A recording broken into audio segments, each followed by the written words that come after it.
Halloween. Today I'm Miranda Priestley, who, by the way, I don't think is an actual villain, but we'll get into that. Today we're talking about the villain era, the trend that refuses to go away. It's inspiring more and more people to give advice online on how to be terrible human beings, especially in the context of dating. But I have also noticed a bit of a shift. People are redefining it, talking about boundaries, about self-respect, not just how to manipulate someone because you were hurt in the past. So that is a good change. Confidence in setting healthy boundaries. Why does any of that make someone a villain or in their villain era? But let's start with the bad advice. I'm gonna need to see a lot more manipulation, a lot more gaslight, a lot more projection. I want to see you guys tell a man no offense right before you offend him. I need to see a lot more triangulation. Why do you want to see that? Why? Right before a man finishes his point, I want you to change the topic completely. I want to see you guys say no disrespect and then proceed with hella disrespect. I want to see more comparisons, preferably to celebrities. Insults. I need to see you guys calling the police more often and pressing charges every time. Bring up his dad randomly. Lie randomly. This does not make you sound powerful. You sound obsessed with some guy. She's basically encouraging women to act like cartoon villains, to gaslight, to manipulate, to lie, to weaponize emotions, and then pretending that is strength. That's empowering to women. It is not. It trivializes real victims and teaches women to treat relationships like games. What she's describing isn't a villain era, it is emotional immaturity. Also, if you're in a situation where you actually need to call the police and press charges, that's your red flag to leave, girl. Yeah, immediately. Why are you with someone who pushes you to that point? And if you're calling the cops for no reason, yeah, that's illegal. Don't do that. That's disgusting. I know hurt people, and I bet anyone taking this seriously was hurt in the past, but this is not the answer. He's giving advice to women who want to be wicked women. You're no longer dating. Like, dating isn't what you're doing. You're collecting souls. You see them suffering and you want to consume it. Like, it energizes you. You feed off it. You want them to be paranoid. Soft ghost them for a while. You want them to think it's real, okay? You want them to think it's realer than real, but you're not actually there. Just giving a checklist for emotional abuse, collecting souls, feeding off someone else's suffering. I don't think this would be socially acceptable if this was a man giving advice to other men on how to manipulate women. Both are wrong. As if we don't have enough sociopaths out there. You want to make more? Rules that I follow as the villain in your story. If I find out you lied, I don't confront you. I let you keep lying because I'm collecting evidence. So you're wasting time. I mean, if you know someone is lying to you, why are you still entertaining them? They're not worth it. Sitting around collecting evidence, making videos about it means you are still invested. You're trying to prove something to them, which defeats the whole idea of being detached, right? Of being the villain. The best revenge, don't investigate. You know someone is lying to you, they've wronged you, they've done something unforgivable, leave. Number one, you're gonna need a god complex. Can we get her a god complex? Main character energy on steroids. Exactly, we need more people with main character syndrome. I told my best guy friend that I want to enter my villain era, and he laughed right in my face and proceeded to end our decade-long friendship because he, and I quote, cannot deal with me being even more of a bitch to him than I already am. I don't know how to process. So she says it like a joke, but I think underneath it, you can tell she's built an identity around being difficult and calling it empowerment. And just a diva, her friend didn't end the friendship because she was too powerful. Mwahaha. No. She thinks being cruel, even to your friends, is the same thing as being confident. When you make your entire personality about being a villain, people will stop wanting to be around you. That's not a shock. At some point, you're not mysterious or strong. You're just exhausting to be around. Don't cheat back. Cheat first. A lot of men don't believe you have it in you. You gotta show them. I want to see you do things to make him mad and then shame him for being emotional. I want to see love bombing. I want you to tell him that you will kill for him. I want you to say that you've already killed somebody before. Tell him you got away with it. Real power does not come from humiliating or endangering someone, okay? If you want power, have standards. Walk away from people who disrespect you or refuse to engage with them. But wasting your time looking this up on how to hurt people and then calling it growth, not a good idea. Also, what goes around comes around. There are also a lot of cringy death stares and edits about the villain era. POV, you completely lost interest in love. Villain arc begins. So scary. When you get that final push you needed to enter your villain era. Can you imagine an actual, like, Disney villain? Do you think they would be making edits like this? Do you think they would take their computer and edit something like that? I don't think so. When you get out of your love boy era and begin your villain era, entering my villain era because being nice and helpful ain't cutting it in 2025. Was it cutting it in 2024? Will it be cutting it in 2026? Go ahead. Let's light this candle, huh? I mean, sure, I'll lose everything, but then I'll have nothing to lose. Is that what she expected us to do? You realize all your trauma was a canon event leading to your villain arc. Oh, such a cute smile.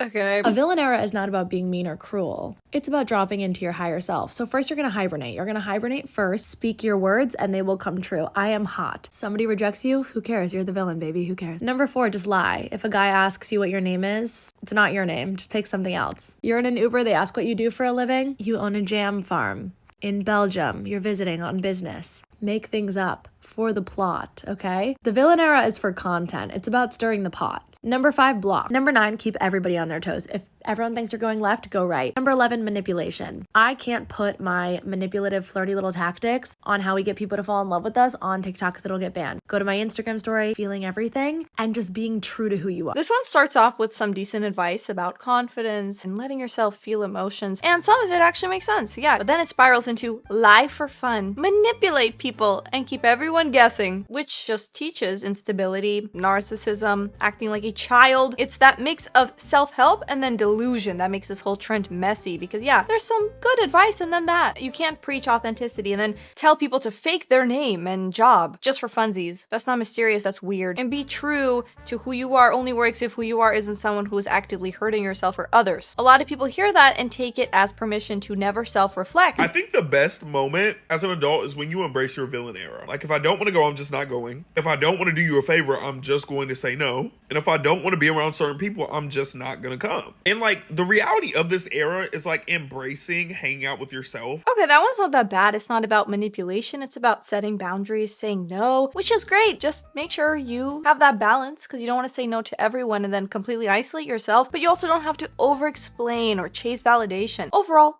good message. As a former good girl and rule abider, here are 4 things that I don't do anymore and why I'm proudly the villain in some people's stories.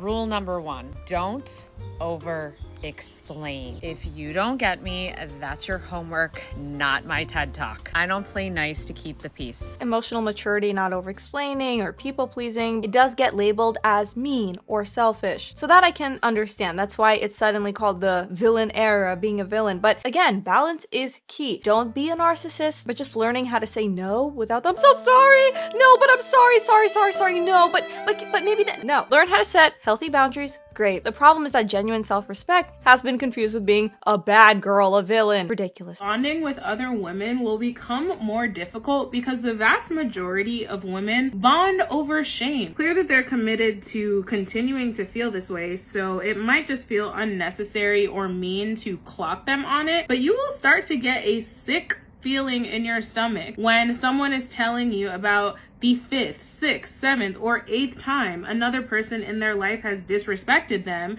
and you don't want to be mean, but you're like, girl, stand up. Okay, this I can relate so much to. And then they ask you for advice, so you give them advice. They don't take your advice, and then the same thing happens, and they react the same way, and then they gossip. Why do they gossip? Why do they tell you what happened if they're not going to do anything about it, if they're never going to change? What is the point? If you do that, ask yourself, because everyone else who actually does take action, or if they're not planning on doing it, they don't talk about it constantly, they're confused. Why are you doing that? That's the disconnection women start to feel when they outgrow bonding through self-deprecation or pain. Instead of using that as a chance to, build healthier relationships, a lot of people turn it into this villain era identity. Like they're too evolved to care now about anyone or anything. That's not the right way to go about it. If every friendship around you revolves around shame or victimhood, you don't need to become the villain. You need better friends. Strength does not mean shutting down your empathy completely or acting like you're above emotion. No. You self-deprecate in front of me, I'm not gonna bend over backwards to compliment or validate you. That also drives me crazy. I'm so ugly. I'm talking specifically about people who don't actually think they're ugly or stupid or whatever. They just want to hear you say, no, you're perfect.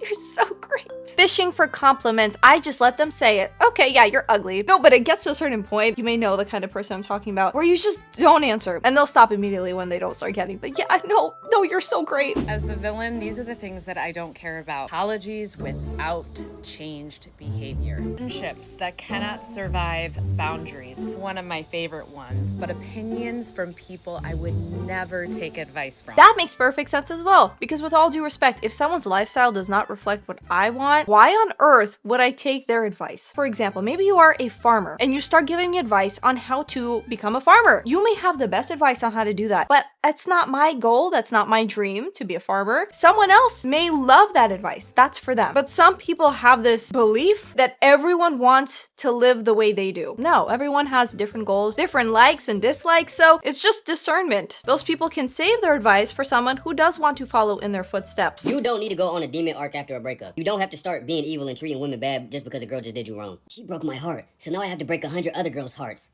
She's gonna pay for this. Shut your corny ass up.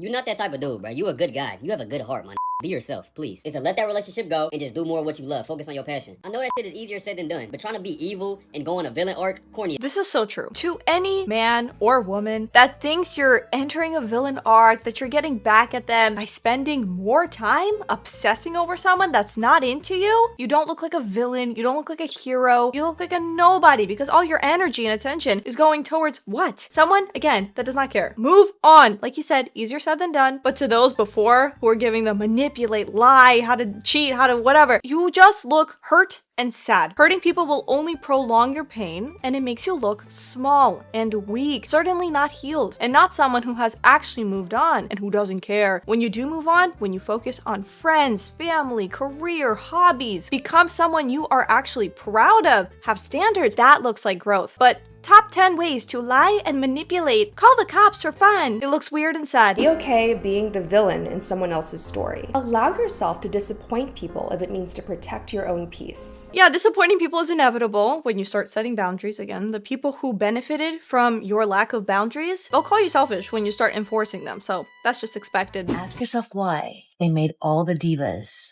who have decentered men the villains in Disney films. Why do they always villainize the businesswoman? Miranda Priestley, Ursula, Cruella. Like, I'm sorry, this baddie did not care about any man. This is what it is up on Earth. Like, all the Prince Charmings, like, they don't want to hear your voice. They don't want you to have authority. Like, they want to control you. Her contract broke down everything that was about to happen. She's half right and half reaching, because it's true that a lot of confident, powerful female Disney characters, they do get labeled as villains because they don't fit the sweet, quiet, submissive stereotype. So yeah, you have Ursula, Maleficent, Cruella, they all have ambition, independence, and they didn't center their lives around men. True, which did challenge the good little princess image. However, with those characters, especially with Ursula, right, I think it's deeper than that. She isn't demonized just because she's independent. She's evil because she lies. She manipulates people, men and women. She uses people in general for her gain, to steal Ariel's voice. She attempts to marry the prince, if I remember correctly, for power. The issue isn't that she doesn't want a man, it's that she's willing to exploit others to get what she wants. So also, the lesson is not to defend villains blindly just because they're women or just because they go against the gender stereotypes, right? It's to recognize that confidence and cruelty are not the same thing. Why are mean girls always so fabulous? The manipulative person understands the importance of how they present themselves to the world. You can also be put together, enjoy fashion, and not go out and try to manipulate others. Media has a major impact on our psychology and how we view fashion. And unfortunately, a lot of women who present themselves this way in real life will be judged the same way. People will think they're actually mean and stuck up when they really aren't. That's true, they're often portrayed that way, but also being mean doesn't make you fabulous. In real life, dressing well does not make you manipulative. And being kind doesn't mean you have to tone yourself down all the time. The real issue is that oftentimes some characters who are put together and who are assertive, even if they're nice, will still get labeled as fake. And then the messy, the overly approachable characters, sometimes literal doormats, people pleasers, are seen as pure and authentic. Again, the key is balance. The takeaway shouldn't be that cruelty is glamorous. It's that women and men should be allowed to look put together without being labeled a villain, because that's silly. This is not the villain of the movie because old boyfriend and old friends are holding her back from her potential and getting in her ear. This is what happens when we grow. This is what happens when we start to want more for our lives, when we start to actively seek our potential and actively seek our success.